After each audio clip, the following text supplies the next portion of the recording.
കേരള സർവകലാശാലയിൽ അസാധാരണ ഭരണ പ്രതിസന്ധി. രജിസ്ട്രാർ KS അനിൽകുമാർ ഒപ്പിട്ട ഫയലുകൾ VC മോഹനൻ കുന്നുമേൽ തിരിച്ചയച്ചു.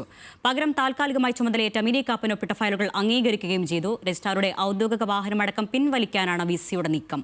എന്നാൽ നിയമപരമായ തിരിച്ചടി മുന്നിൽ കണ്ട് അനിൽകുമാറിനെതിരെ നേരിട്ട് നീങ്ങേണ്ട എന്നാണ് ഗവർണറുടെ തീരുമാനം.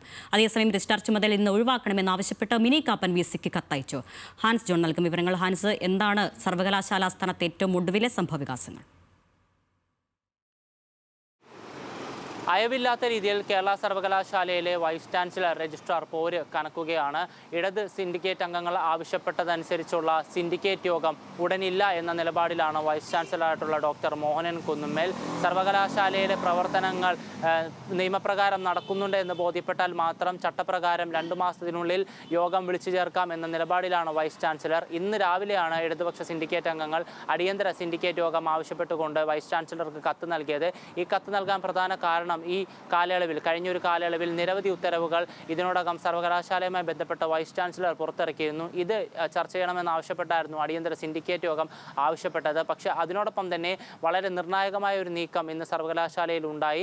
താൽക്കാലിക രജിസ്ട്രാറായി വൈസ് ചാൻസലർ നിയമിച്ച ഡോക്ടർ മിനി കാപ്പൻ ചുമതലയിൽ നിന്ന് ഒഴിവാക്കണമെന്നാവശ്യപ്പെട്ടുകൊണ്ട് വൈസ് ചാൻസലർക്ക് കത്ത് നൽകി. പക്ഷേ ഈ കത്തിൽ ഇതുവരെയും യാതൊരു നടപടിയും വൈസ് ചാൻസലർ സ്വീകരിച്ചിട്ടില്ല. അതിനോടൊപ്പം തന്നെ ഈ കത്ത് അനുമതി നൽകിക്കൊണ്ട് അല്ലെങ്കിൽ ഈ കത്ത് അംഗീകരിച്ചുകൊണ്ട് മറ്റൊരാളെ താൽക്കാലിക രജിസ്ട്രാറായി വൈസ് ചാൻസലർ നിയമിക്കുമോ എന്നും ഉറ്റുനോക്കുകയാണ് നമ്മൾ.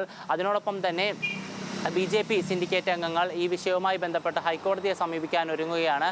ഈ കഴിഞ്ഞ ദിവസവും ഇന്നും ഇതുമായി ബന്ധപ്പെട്ടുള്ള നിയമോപദേശം തേടിയിട്ടുണ്ട്. സർവകലാശാലയുടെ അനധികൃതമായി സർവകലാശാലയിൽ പ്രവേശിച്ച രജിസ്ട്രാർക്കെതിരെയും അതിനോടൊപ്പം തന്നെ സർവകലാശാലയിലുണ്ടായ സുരക്ഷാ വീഴ്ചയും ചൂണ്ടിക്കാണിച്ചുകൊണ്ട് ഹൈക്കോടതിയെ സമീപിക്കാനാണ് BJP സിൻഡിക്കേറ്റ് അംഗങ്ങളുടെ തീരുമാനം. എന്തായാലും വളരെ വലിയ രീതിയിലേക്ക് സർവകലാശാലയിലെ പ്രശ്നങ്ങൾ പോവുകയാണ്. അതിൻ്റെ ഭാഗമായി തന്നെയാണ് രജിസ്ട്രാർ നോക്കുന്ന ഫയലുകൾ, രജിസ്ട്രാർ പരിശോധിച്ച ഫയലുകൾ നിരാകരിക്കുന്ന സ്ഥിതിയിലേക്ക് വൈസ് ചാൻസലർ എത്തിയത്. അതിനോടൊപ്പം തന്നെ ഡോക്ടർ മിനി കാപ്പൻ രാവിലെ പരിശോധിച്ച ഫയലുകൾക്ക് അംഗീകാരം നൽകുകയും ചെയ്തു. എന്തായാലും ഈ വിഷയം വീണ്ടും രൂക്ഷമായിക്കൊണ്ടിരിക്കുകയാണ്. വരും ദിവസങ്ങളിലും ഇതുമായി ബന്ധപ്പെട്ടുള്ള രൂക്ഷ നടപടികൾ അല്ലെങ്കിൽ ശക്തമായ നടപടികൾ ഇരു വിഭാഗത്തിൻ്റെയും ഭാഗത്തു നിന്നുണ്ടാകുമെന്നാണ് നമുക്ക് ലഭിക്കുന്ന വിവരം.